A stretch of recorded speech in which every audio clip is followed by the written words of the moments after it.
بسم الله الرحمن الرحیم. همین خطی که در بالای الف جایگیر است در زبان عربی فتحه میگویند. در زبان فارسی باشد زبر.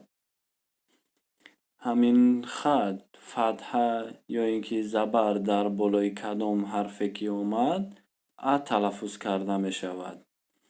الف زبر ا، ب زبر ب، ت زبر ت، س زبر س، جیم زبر ج، ح زبر ح، خ زبر خ، دل زبر د، زل زبر ز، را زبر را.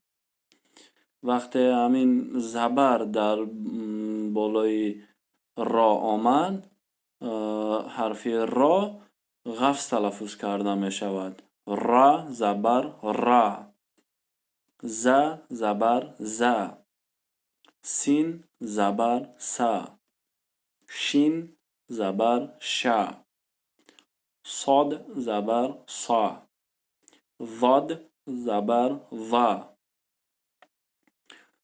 طا زبر طا،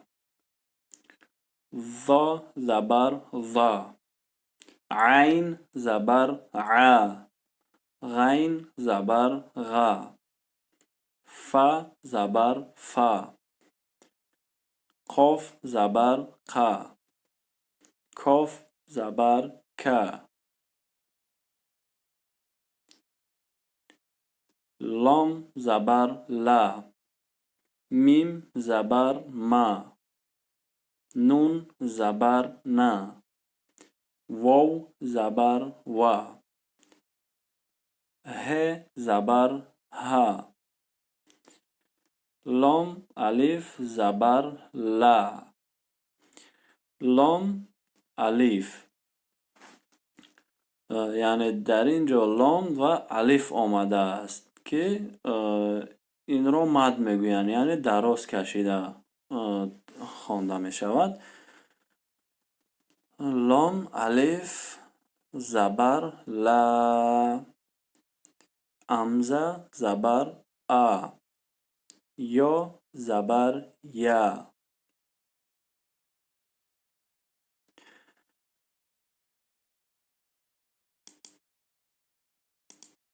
صدق الله العظیم.